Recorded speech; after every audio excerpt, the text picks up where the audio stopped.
warahmatullahi wabarakatuh. Selamat datang di Satu Koneksi, satu cerita banyak inspirasi.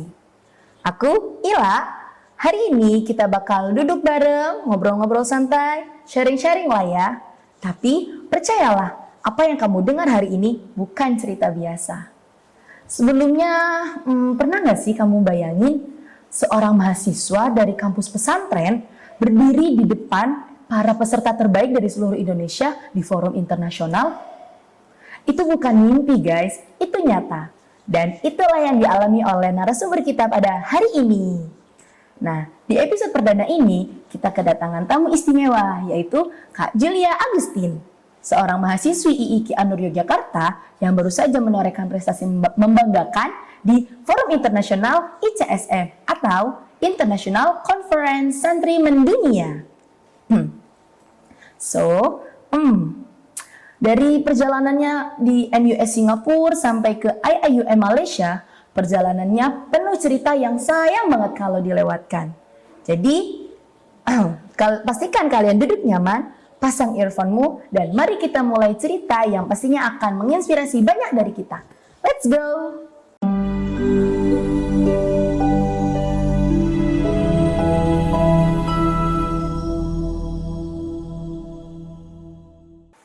Halo, selamat pagi Kak Julia, apa kabar?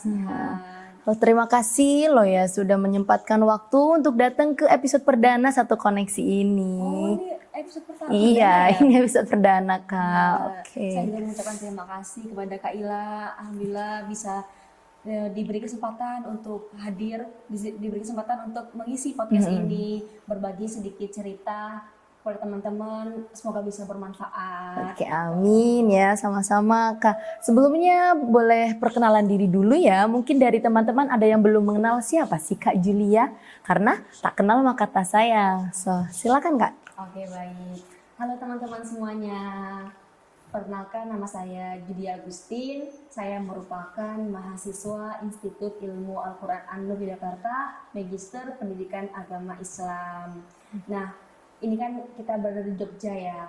Nah, kebetulan saya tuh bukan orang Jogja asli. Saya tuh pendatang jauh, nyebrang pulau dulu harus. Iya, jauh banget. Okay. Tepat itu saya berasal dari Kota Palembang, Sumatera Selatan. Iya, tepatnya lagi itu dari Kabupaten Musi Banyuasin. Oke, bisa disapa dulu nih teman-teman dari Palembangnya Kak. Teman-teman. Oke. Nah, ngomongin tentang ICSM ya ini. Kalau bagi saya, ini merupakan suatu hal yang sangat saya syukuri sekali. Kenapa seperti itu? Karena saya bersyukur bisa menjadi salah satu peserta dari International Conference Santri Mendunia di Beijing 5. Kegiatan ini berlangsung di 3 negara. Di mana aja tuh Kak kalau boleh tahu? Di Malaysia, Singapura, Thailand. Oh iya, Berlangsung selama 6 hari dari tanggal 6 Mei sampai tanggal 12 Mei 2026. Wah, baru kemarin dong ya? Iya, baru masih kemarin. hangat banget dan pastinya masih berkesan lah ya di Kak Julia. Kayaknya sangat berkesan karena itu pengalaman pertama saya keluar negeri ya. Ya, Alhamdulillah. ya pertama kali pastinya sangat excited. Betul, gitu. sangat Oke. excited Oke, mungkin bisa langsung mulai aja ya karena perjalanan ini tuh nggak yang langsung tiba-tiba gitu nggak sih Kak? Ada step by stepnya yang harus dilalui dan itu yang bakalan kita bahas ke depannya. So, mari kita mulai ke segmen yang pertama.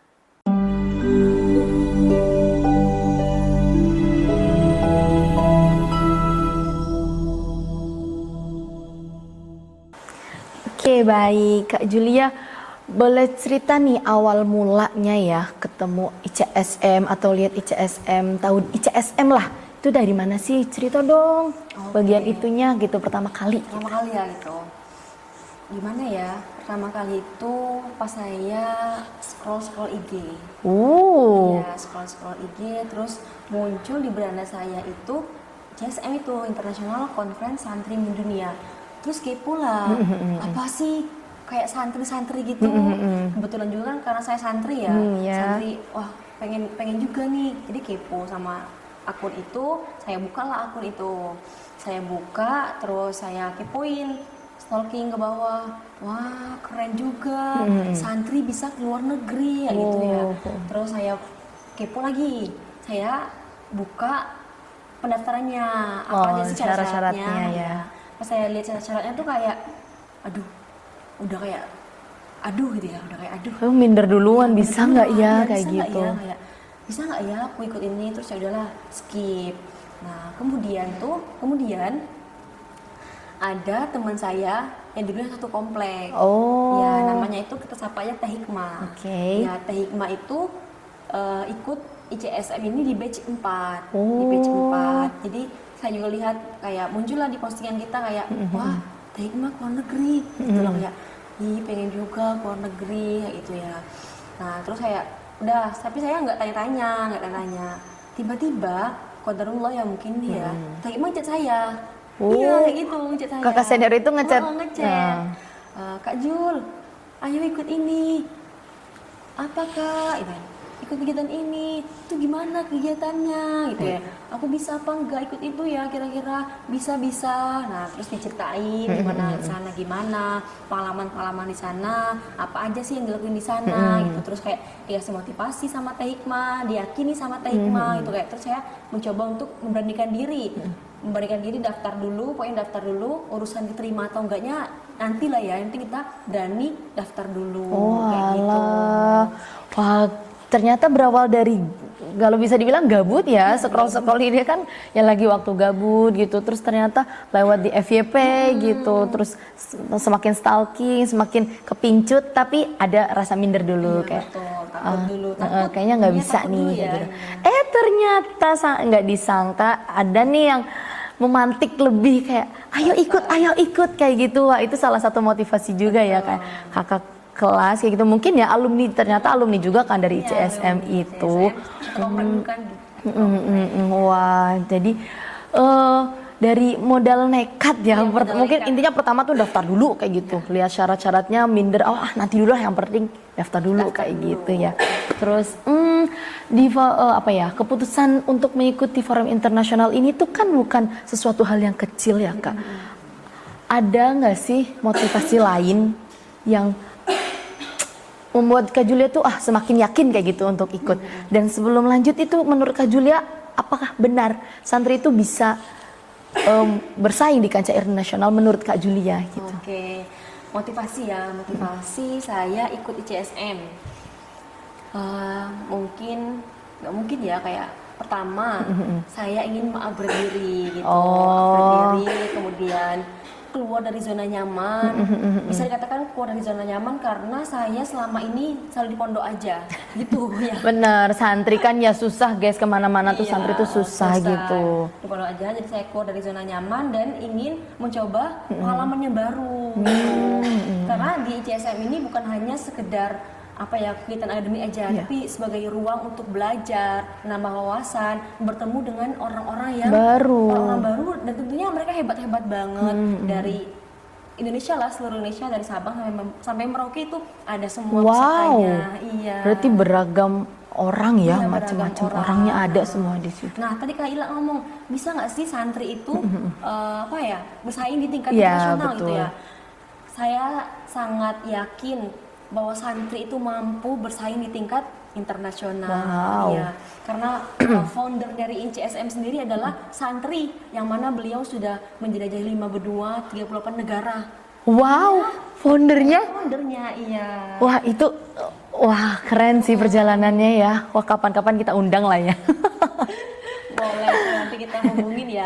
Siap. Nah, jadi menurut saya itu santri itu nggak hanya nggak aja berkembang di lingkungan pesantren aja ya, tapi juga bisa melangkah ke level selanjutnya dan melangkah ke kancah internasional. Iya, Jadi suatu di kancah internasional tuh bukan suatu hal yang nggak mungkin ya, mungkin pasti banget. sangat mungkin banget. Tidak ada yang nggak mungkin kalau kita mau berusaha dan mencoba. Iya, betul. Seperti itu.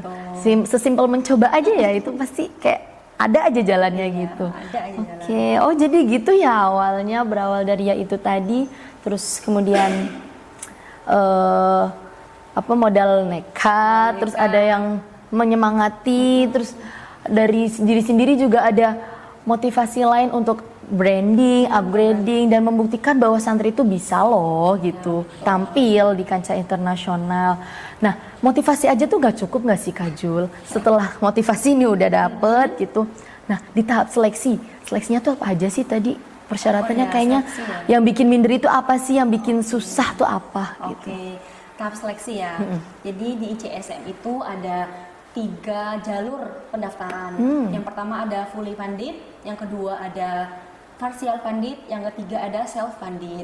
Nah, karena ini kemarin saya itu ikut jalur self funded. Saya ketinggalan jalur self funded.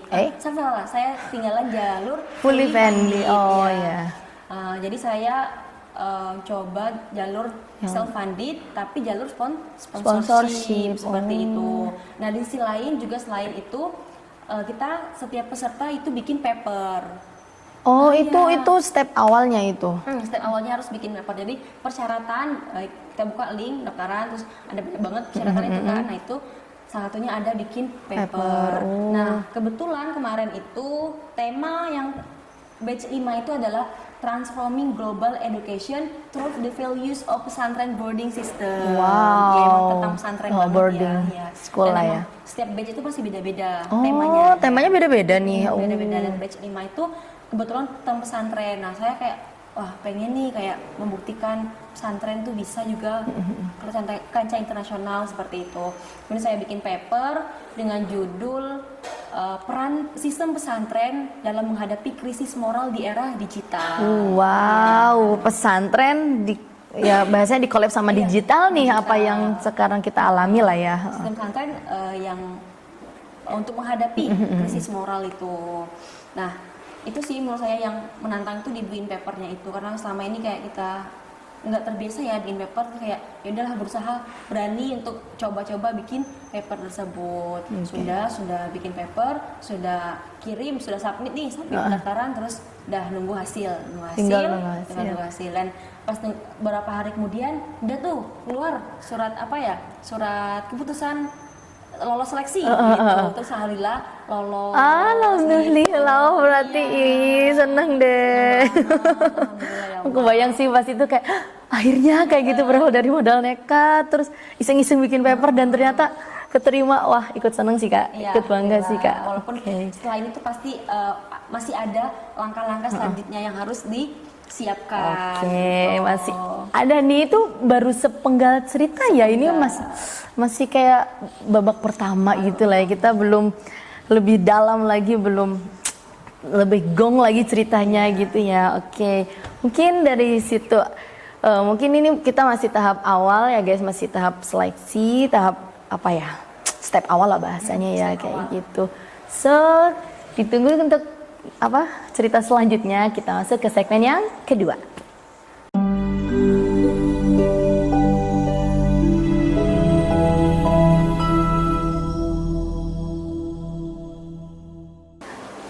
Oke Kak Julia, tadi kan sudah nih ya, Kak Julia sudah di tahap lolos seleksi, surat keterangan lolosnya sudah keluar. Nah, disinilah perjalanan panjang itu dimulai ya, perjalanan sesungguhnya itu dimulai di sini. Ya, kita masuk ke segmen yang kedua ini. Nah, gimana nih Kak, setelah dinyatakan lolos ya, next step atau langkah selanjutnya yang ditempuh itu tuh seperti apa, dan ada nggak sih satu momen atau pengalaman yang berkesan setelah menjadi bagian dari ICSM itu? Oke, jadi langkah selanjutnya ketika sudah keterima dinyatakan lolos sebagai peserta ICSM. Ketika saya sudah lolos, saya dimasukkan ke grup peserta ICSM seluruhnya ini dimasukkan ke grup seluruhnya. Kemudian panitia membagikan kelompok sekaligus mosi untuk debat. Ya, jadi besok kan acaranya konferensi ya, konferensi di mana konferensi kami itu di dalamnya ada debat, ada seminar, kemudian ada FGD. Nah, kami lihat ada di situ ada 6 kelompok, pembagian 6 kelompok, dan alhamdulillah saya kebagian di kelompok 5. Ya, saya di kelompok 5. Kelompok 5 dengan mosi membahas yang pendidikan yang ada di Brunei. Jadi berarti temanya juga beda-beda ya per kelompok itu? Temanya beda-beda per kelompok. Kelompok 1 sama 2 itu bahas tentang Indonesia. Iya, Indonesia. Bagian apanya nih? Bagian pendidikan, bagian pesantren ya, bagian pesantren Indonesia. Indonesia. Kemudian kelompok 3, 4 itu membahas tentang pendidikan juga, pendidikan pesantren di Thailand. Oh, di Ini Thailand. Thailand. Nah, kelompok 5, 6 ini kelompok kami itu membahas tentang pendidikan di Brunei Darussalam. Oh, kebagian negara Brunei ya? Iya, Kak Julia ini. Brunei. Sudah saya lihat kelompok 5 dengan 8 orang peserta di dalamnya. Kami bikin grup.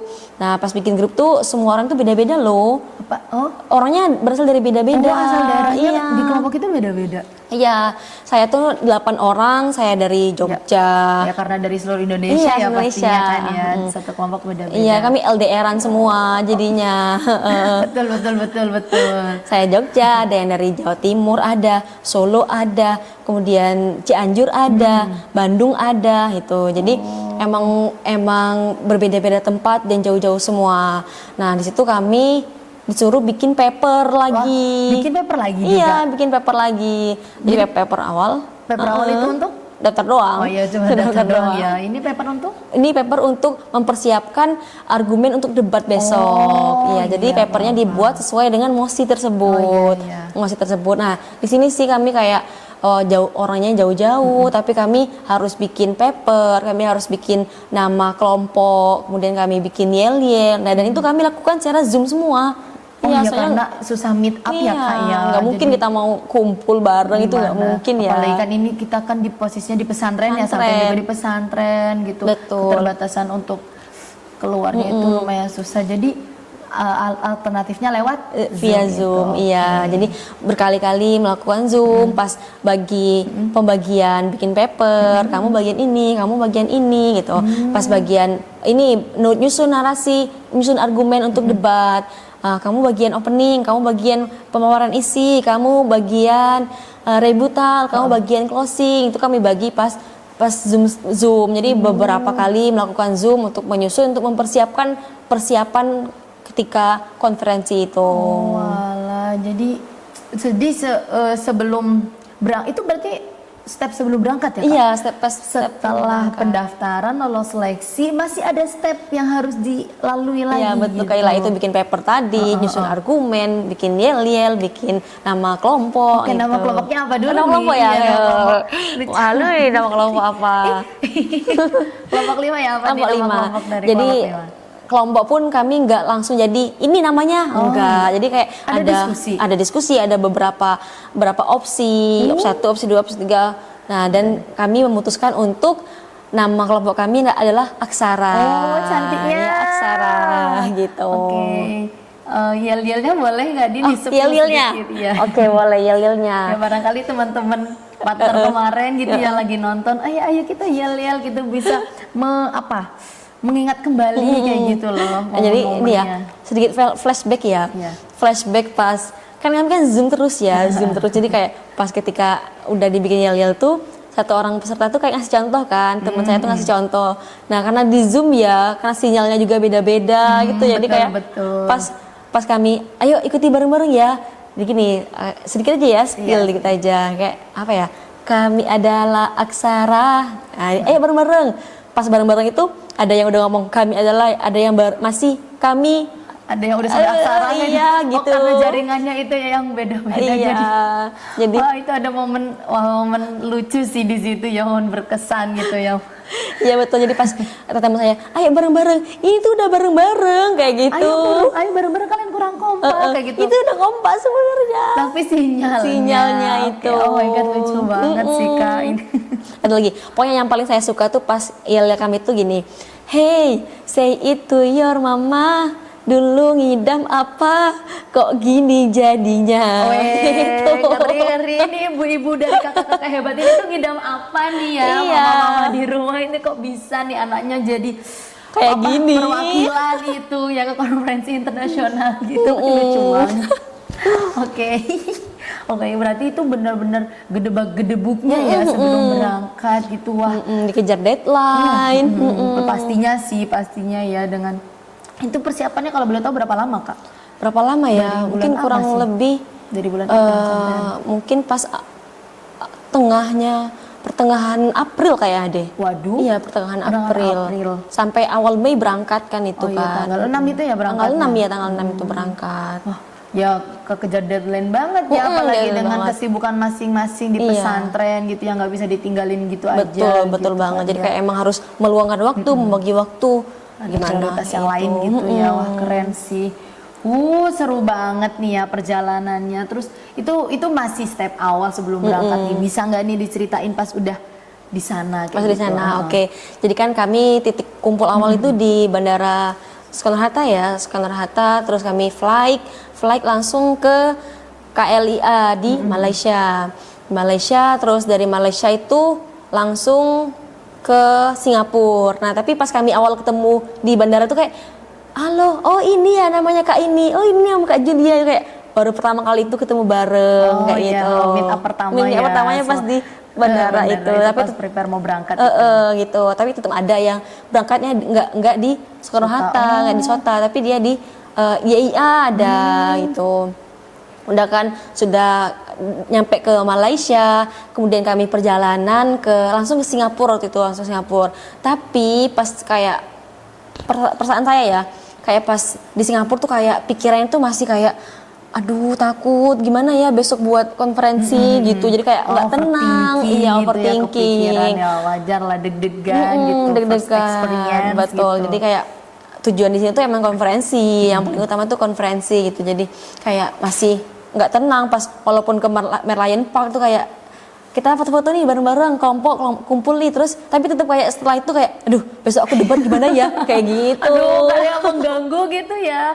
Oh berarti di Singapura tuh nggak ada acara konferensi itu? Ya nggak ada, jadi konferensinya hanya di Malaysia. Tapi kami pas Singapura itu ada kampus tour, ada ziarah ke makam Habib Nuh, kemudian ada juga ke galeri Singapura kayak gitu. Kampus tournya ke NUS ya Kak kalau nggak salah? Iya betul, ke NUS. Gimana tuh di NUS, bisa cerita sedikit? Apa nanti aja kita. Oh iya siap. Oh berarti ada sesuatu yang menarik ya yang di situ. menarik kita banget. keep dulu sabar. Oke, siap-siap boleh. Wow, keren banget sih ya. Berawal dari dari berangkat ke segedebak-gedebuk itu prepare-nya, terus pas ketemu di Suta juga akhirnya meet up nih sama teman-teman kelompok, dan ke Malaysia ternyata nggak langsung conference, ternyata kita ke Singapura dulu. Singapura dulu. Ke Singapura. Dari ke Singapura Ke Thailand. Oh, ke Thailand. Di Thailand ngapain Kak? Ke Thailand kami ke Pondok Pesantren Solihuddin. Solihuddin. Iya, Solihuddin. Solihuddin. Itu di Thailand Selatan. Iya, pesantren. Betul sekali, pesantren. Thailand loh? Iya, yes. Alright. Wow. Wah, maksudnya Thailand kan kepikiran orang tuh pasti Buddha. Nah, Oh, betul, iya, Buddha. ini. Tapi ternyata ada pesantren Ada di Thailand pesantren. bagian selatan. Bagian selatan itu ada pesantrennya gitu. Itu muslimnya juga ada gitu, kampung muslim apa? Ada kampung muslim, jadi kayak terkenalnya Thailand Selatan itu terkenalnya banyak orang muslimnya kayak gitu. Berarti kalau mau cari muslim itu di Thailand Selatan gitu ya. Thailand Kalau cari Selatan, muslim di gitu. Thailand tuh datang ke Thailand Selatan, nanti ke pondok apa tadi Kak? Solihuddin itu. Kemarin tuh juga ada ini loh, KKN dari UIN Bogor. Hah? Iya, Gimana? di pondok itu. KKN? Yes. Oh my god. Iya? Aduh, aku speechless ini, aku baru tahu fakta ini loh. Yes. Tapi Iya. ketemu berarti sama Ketemu. KKN. Dan alhamdulillah tuh masih baru hari ketiga kayaknya. Jadi mereka di sana? Perterjunan baru. Jadi kami ketemu juga sama pihak dosen yang masih di sana yang nganterin mereka ke sana gitu. Wow. Wah, itu juga jadi sesuatu yang amazing banget Iya. ya, mungkin ya, bikin tambah excited lagi. Oke, momen berkesannya ya, momen berkesan sejauh ini di mana, dari prepare NUS di Singapura, Malaysia, Thailand, yang paling berkesan tuh sejauh ini ya? Masih sedikit perjalanan. Sejauh ini apa ya? Kayaknya berkesan semua deh kalau dibilang berkesan ya, kayak karena ini emang pertama kali ke luar negeri juga ya. Tapi yang paling berkesan itu menurut saya itu ketika di konferensi itu sih. Ada apa nih di situ? Akhirnya pas udah keliling Singapura, terus Malaysia cuma masih jalan-jalan, terus ke Thailand, balik lagi ke Malaysia pas Oh ini jadi pas penentuannya itu. kemarin itu kami Berarti kan ya. habis dari Singapura ke Malaysia, sehari, besoknya baru conference. Jadi ke Thailand itu setelah conference. Oh, alah. Iya seperti Oke. itu.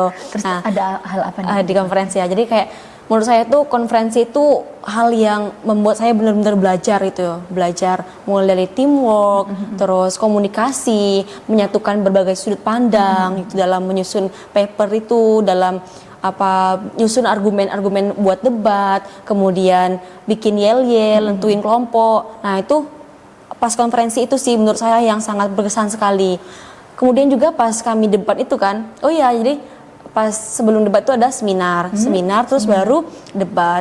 Pas debat itu menurut saya kayak benar-benar tegang karena Brunei itu kan sebenarnya bukan negara kita kita negara Indonesia, kita nggak tahu sama sekali apa itu Brunei, ada apa sih di Brunei budayanya gimana sih di Brunei, pendidikannya gimana sih di Brunei, itu benar-benar sama sekali nggak tahu. Jadi di situ kayak belajar banyak banget tentang Brunei, walaupun ya nggak tahu belum secara luasnya, tapi secara sedikit-sedikit kami belajar tentang Brunei untuk mempersiapkan argumen pro untuk melawan argumennya kontra. Jadi modelannya debatnya tuh pro kontra gitu kan? Sudah ditentuin. Jadi kelompok 5 pro, kelompok 6 kontra. Jadi 6 kelompok ini pasang-pasangan dan pasang-pasangan itu pro kontra. Betul. Nah, terus di sini kami belajar tentang kayak kalau di Brunei itu ada falsafah Melayu Islam Beraja namanya. Melayu Islam Beraja yang menjadi falsafah pendidikan di sana. Nah, itu kami pas debat itu kayak kontra, pro, kontra itu kayak bener-bener kayak pokoknya panas banget lah kayak gitu ya. Tegang tapi seru gitu. Tegang panas tapi seru, gimana sih kayak pokoknya campur aduk tapi kayak gergetan kayak gitu pokoknya. Jadi yang paling berkesan di situ.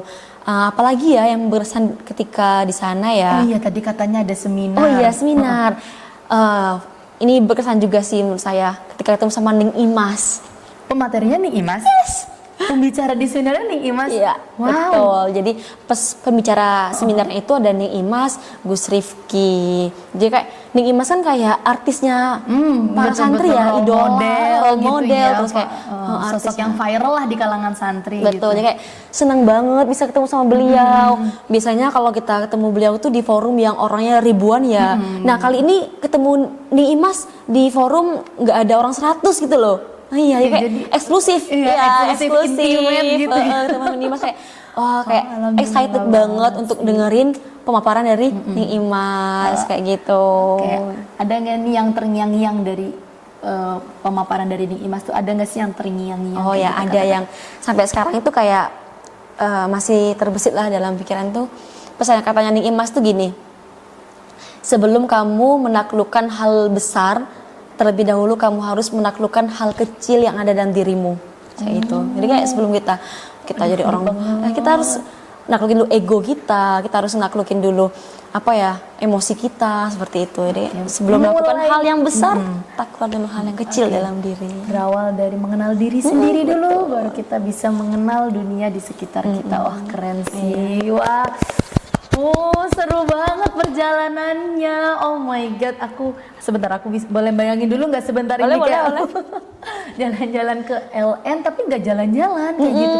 Betul. Kita belajar juga. Belajar, seminar ya. Banyak banget lah pelajaran yang bisa diambil ya Kak.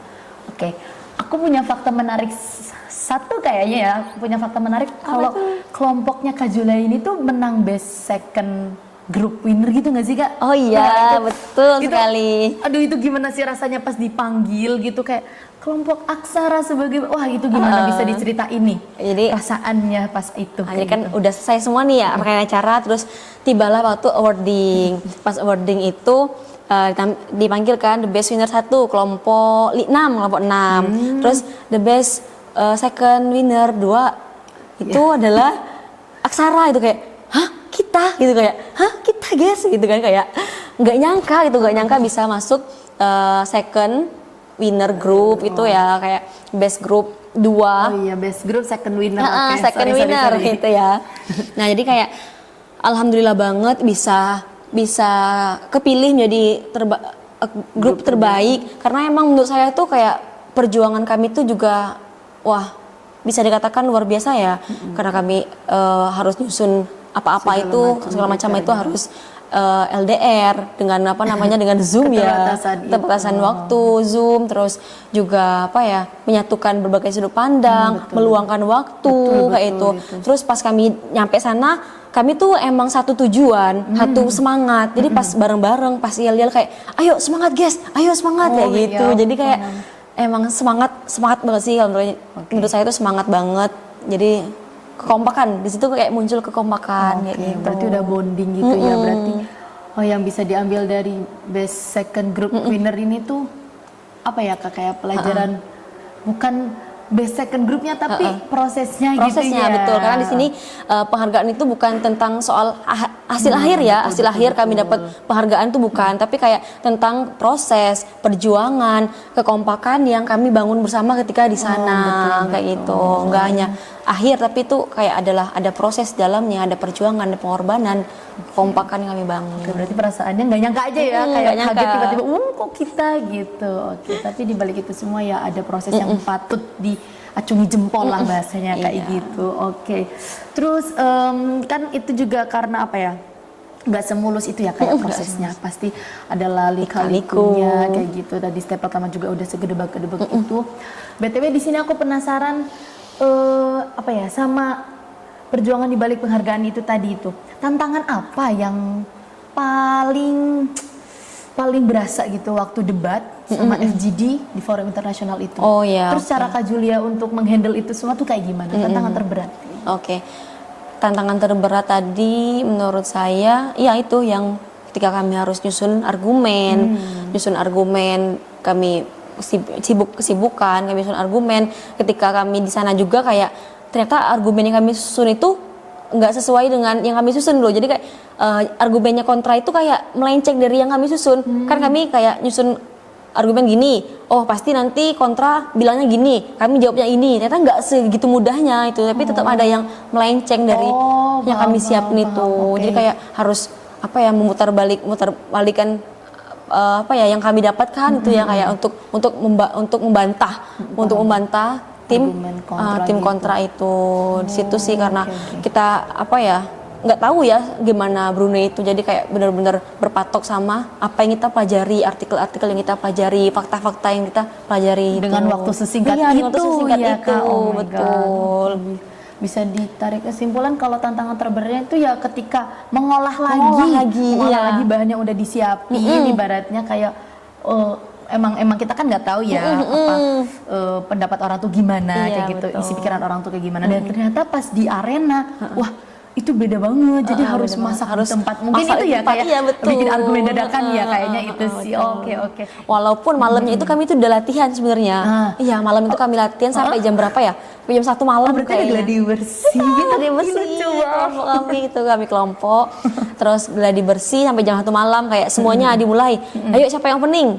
Ayo dimulai opening. Siapa yang peranan isi? Ayo. Sama di menitin juga karena emang ada waktu pemaparan, ada batasan, ada timelinenya itu. Wah keren ya, itu belajar pelajaran baru lagi nih. Ayo gimana caranya memasak argumen di tempat gitu. Betul, apalagi yang bukan negara kita ya. Betul. Terus wah seru banget dan pasti menegangkan gitu ya. Nah di situ kan di 3 negara ini ya kan ya. Selain kita belajar tentang kompetisi itu, interaksi dan apa ya, tinggal dan berinteraksi dengan sesuatu lingkungan yang baru dan berbeda, sangat berbeda dengan kita. Selama ini tuh pasti ada cerita tersendiri dong. Culture shock terbesar yang Kak Julia rasain sampai kayak ngerasa, ini beda banget loh, kayak gitu. Ini di Indonesia nggak ada loh, kayak gitu. Apa Kak? Mungkin culture shock ketika di LN itu, menurut saya ketika ngelihat pendidikan dan budaya yang ada di sana gitu ya. Apalagi jujur ini ya, ketika saya masuk NUS itu loh, kampus di Singapura itu. NUS itu kayak wah sangat takjub ngeliat kampusnya. Itu keren banget. Sumpah itu keren banget. Kayak keren apa nih? Keren banget pokoknya. Pas masuk tuh kayak wah, langsung kayak tercinggang itu kayak wah gini ya kampus orang luar gitu ya. Dan sangat asri banget dan kan ada gate-nya itu ya, ada gate-nya, terus dikasih tahu gate-nya ini ruang belajar, ini kantin. Pas kami lihat kantin, ini kantin, kami lihat kantinnya. hah itu kantin apa kantin? Kok kayak mall ya gitu. Berarti sebesar itu. Sebesar itu kayak Itu baru kantin. Kantin itu berkantin kata mereka. Dan di apa ya NUS tuh ada lengkap kayak mall kayak mall ada tempatnya gymnya. Wow. Ya, jadi mahasiswa itu boleh nge-gym di sana. Wow. Ada apa ya karaoke juga kayak itu. Pokoknya semua fasilitas tuh hampir ada di sana gitu loh. Jadi kayak mereka nggak perlu lagi untuk keluar kampus, tapi di kampus mereka tuh udah ada semua. udah tersedia Iya gitu. betul. Terus kayak dalam hati tuh kayak aduh bisa nggak ya lanjut kuliah di sini ya kayak di luar negeri disautin gitu aja ya dulu, kayak kayak dalam gitu. hati kayak sautin dulu aja lah kayak gitu. Wah. Terus kayak apa ya budaya Singapura tuh juga sangat menghargai waktu ya, sangat menghargai waktu, sangat disiplin sekali. Nah, jadi kata mereka tuh kalian tuh kenapa sih santai-santai? Apa enggak nggak sayang sama waktu yang terbuang-buang tuh santai-santai itu. Jadi mereka tuh kayak lari itu kayak cepet banget loh. Iya kayak bener-bener kayak lari, jalan tuh kayak lari. Jadi kan banyak ya orang Singapura yang kerja orang Malaysia yang kerja di Singapura itu kan saya tidak langsung ikutin budaya di sana ya. Jadi ketika dari kantor imigrasi pas mau ngejar bus itu mereka tuh lari-lari. Kami tuh kayak, hah ngapa sih lari-lari gitu ya? Yang tenang pelan-pelan kayak gitu, tapi nggak bisa karena budaya. Iya karena itu, karena mereka sangat menghargai waktu, disiplin sekali seperti itu. Jadi kayak di situ juga saya belajar kayak bahwa disiplin, menghargai waktu dan kesadaran yang apa ya, kesadaran bersama lah, kesadaran bersama untuk membentuk suatu budaya tersebut. Ya, jadi nggak hanya satu orang tapi emang kesadaran bersama. Satu Untuk negara, satu gitu. negara, jadi Dan sehingga terciptalah negara yang maju seperti itu. itu culture shock di Singapura ya. Oke. Ya wajar sih ya kita lihat infrastruktur di NUS yang seperti itu emang karena negaranya emang mendukung Iya, ya seperti mendukung. itu. Tapi ada pelajaran yang bisa diambil juga tadi menghargai waktu, disiplin kayak waktu, gitu. seperti Budaya di sana gitu. Oh tadi kan culture shocknya baru di Singapura aja Oh, ya. iya. Oke. Anda masih ada 2 nih, Malaysia sama Thailand, ada nggak ya? Oke, kalau culture shock di mana ya? Thailand ya, Thailand. Mungkin kita bisa bahas Thailand. Jadi kan kami sepanjang jalan tuh ada gate yang memandu kami.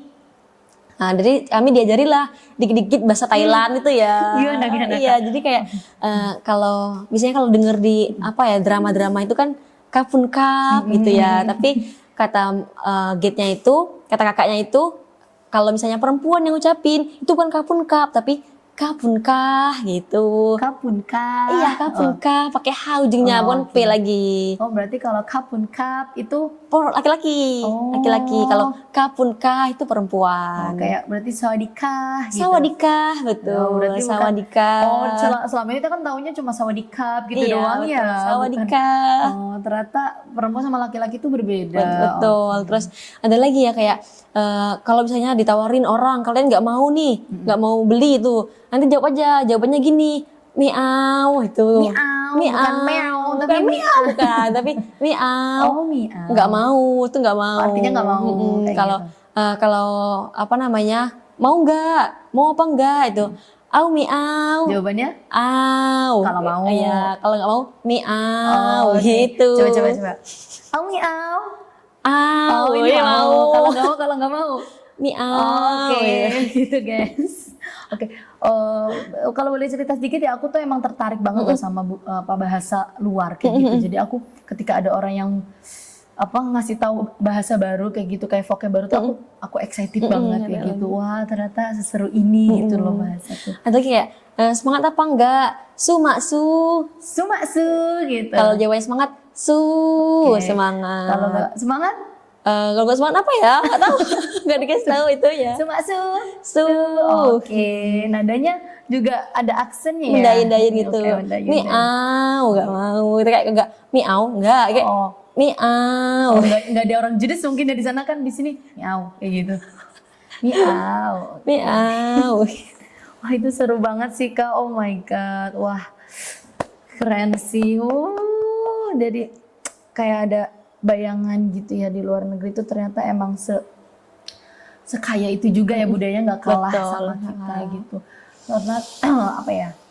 ya pastinya juga adalah culture shock kayak gitu, karena itu kan tempat baru, asing lah. Betul, kayak gitu. orang lain ya, orang lain gitu ya. Mungkin pas Kak Julia dari Palembang ke Jogja aja pasti ada kan culture shocknya Betul sekali. apalagi ini ke luar negeri yang notabene berbeda banget kayak gitu, bahasanya juga Lingkup sangat negara ya, berbeda. Betul, lintas negara gitu. Oke. Nah, kita udah masuk ke segmen yang terakhir nih Kak. Kita masuk ke segmen terakhir guys. Jadi dan ini menurutku ya, segmen ini tuh menurutku bagian yang paling penting, dan karena mungkin yang banyak yang nonton juga udah dengerin podcast ini tuh juga udah sampai tahap yang bisa nggak ya aku kayak Kak Julia kayak gitu. Mungkin di segmen ini akan ada sesuatu yang bisa membuat kalian tuh semakin semangat lagi guys. Oke, kita masuk ke segmen yang terakhir.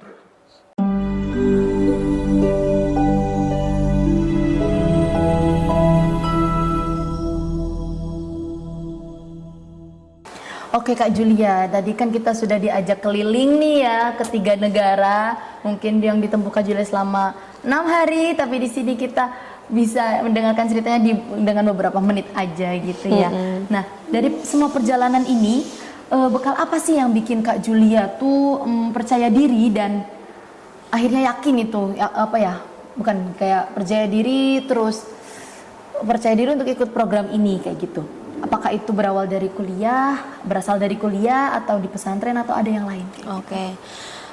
Jujur kalau ngomongin masalah percaya diri, saya 100% nggak datang dari percaya diri ya.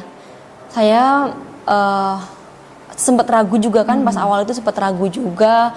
Kemudian kayak saya mikir, aku nggak bisa bahasa Arab, aku nggak bisa bahasa Inggris, kira-kira bisa nggak ya gitu. Nah tapi ICSM ini adalah sebuah wadah yang nggak mandang kamu pinter bahasa Arab, kamu pinter bahasa Inggris, bisa ikut enggak. Tapi ICSM itu adalah wadah yang kayak kalau kamu mau, kalau kamu punya tekad yang kuat, ayo sini kami bareng, kami wadahi, kami bimbing, kami tuntun kayak gitu. Jadi ICSM tuh bener-bener apa ya, dari nol banget lah ya untuk si santri yang ingin ke internasional. Jadi bener-bener dibimbing di situ kan. Nah kalau bekal yang saya bawa yang pertama itu adalah kemauan untuk belajar dan keberanian untuk mencoba itu. Saya percaya bahwa kita nggak harus nunggu sempurna dulu untuk mengambil sebuah kesempatan. Selain itu juga karena saya ini latarnya santri ya, latarnya santri tinggal di pesantren. Nah jadi saya punya bekal lah, karena di situ kalau di pesantren kita belajar tentang disiplin, kita belajar tentang adaptasi dan terus berkembang. Kemudian apalagi ya, bekal yang saya bawa ketika melanjutkan ke forum itu adalah bekal dari doa, dukungan, terutama doa dari guru, orang tua, pihak keluarga yang telah membantu hingga saya bisa melangkah sejauh ini, yaitu saya mengucapkan terima kasih banyak kepada semua pihak yang telah membantu saya hingga sampai berada di titik ini, terutama kepada Basnas Musi Banyuasin, kepada Pondok Pesantren An-Nur Ngerukem, Komplek Al-Maghfirah, Institut Ilmu Al-Quran An-Nur Yogyakarta, dan semua pihak keluarga yang telah membantu saya dalam proses ini dari awal. Teh Hikmah, kemudian iya betul tuh teman saya itu Teh Hikmah juga, saya mengucapkan terima kasih banyak sudah memberikan saya pintu untuk masuk ke ICSM ini, seperti itu. Banyak ya ternyata pihak yang mendukung. Banyak sekali, kita sampai dekat ini pasti banyak banget dukungan dari orang lain, seperti itu. Jadi bekal selain motivasi dari diri sendiri itu ya Kak ya, di sini juga pastinya doa restu orang tua, guru itu juga sangat penting banget ya dalam perjalanan hidup kita ya. Di luar mungkin ada pihak-pihak yang lainnya, aku juga nggak bisa nyebutin satu persatu. Iya, betul. Gitu. Oke, terima kasih. Itu bekalnya ya. Nah, dengar jawaban Kak Julia tadi itu rasanya kayak pengen langsung daftar aja gitu. Oh iya, boleh. Pemaparan itu kayak pengen langsung daftar aja gitu. Oke, besok ya ikut batch 7. Aduh, boleh langsung ada tawaran nih. Oke, teman-teman bisa ikut, nanti bisa hubungin saya gitu. Bagi teman-teman nih yang udah ngerasa kayak kayaknya aku bisa kayak gitu, bisa nih tanya-tanya, bisa hubungi langsung Kak Julia. Di mana kayak nanti adalah IG-nya ya di bawah ya. Gitu. Nah, sebelum kita tutup, aku mau ngasih nih ya, Kak Julia ruang untuk kasih pesan-pesan untuk teman-teman yang mungkin juga ingin melangkah tapi masih ragu-ragu kayak gitu. Ada nggak sih pesan yang Kak Julia mau ucapkan? Pesan yang Kak Julia mau sampaikan ya untuk teman-teman, khususnya mahasiswa IKI Anur yang lagi dengerin podcast ini nih. Oke, jadi pesan saya untuk teman-teman semua, khususnya mahasiswa Institut Ilmu Al-Quran An-Nur Yogyakarta, itu jangan takut untuk mencoba dan jangan takut untuk ambil sebuah peluang, sebuah kesempatan itu jangan takut.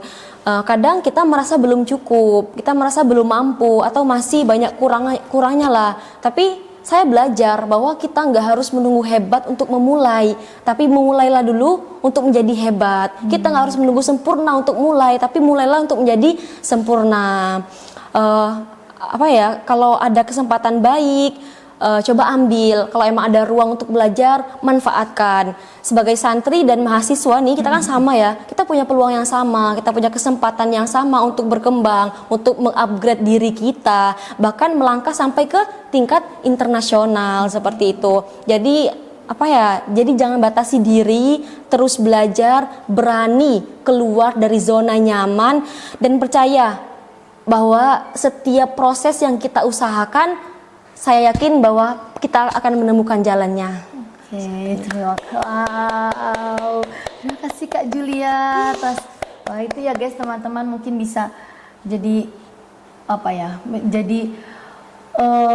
bara api semangat kayak gitu untuk aku jangan ragu nih, jangan takut, coba dulu kayak gitu, coba dulu. Kalau gagal pun itu berarti mungkin bukan rezekinya, dan kamu tuh nggak sejatuh-jatuhnya gitu. Kamu tuh gagal bukan berarti kamu udah nggak bisa lagi, enggak gitu kan ya Kak Julia? Iya, kegagalan itu awal dari kemenangan, awal dari kita menemukan hal yang lebih baik lagi seperti itu. Mungkin emang itu bukan rezekimu aja kayak gitu ya guys ya. Mungkin di tempat lain rezekinya kayak gitu. Nah, itulah tadi perjalanan hebat dari seorang Kak Julia Agustin, yang mana beliau itu sudah membuktikan bahwa santri pun itu bisa tampil di panggung dunia seperti itu. Nah, dari cerita hari ini, pelajaran pribadi yang aku bisa ambil ialah langkah besar selalu dimulai dari keberanian kecil untuk mencoba. Dan mungkin keberanian itu bisa dimulai dari sini, dari kampus kini, dan dari komunitas kita sendiri. Terima kasih Kak Julia untuk cerita, sama-sama, inspirasi, dan perjuangannya ya, dari semua tadi cerita dari awal sampai akhir perjuangannya, jatuh bangunnya kayak gitu, gedebak-gedebuknya. Dan aku yakin dari teman-teman semua ini tuh banyak banget yang mungkin ada semangat baru gitu loh dari cerita hari ini kayak gitu. Dan seperti yang Kak Julia buktikan sendiri ya, setiap perjalanan besar itu selalu dimulai dari satu langkah kecil, dan setiap mimpi besar itu lahir dari satu koneksi yang bermakna seperti itu. Nah, buat kamu yang dengerin podcast ini dan mungkin lagi di titik bingung, aku harus mulai dari mana sih kayak gitu? Jawabannya ada di sini.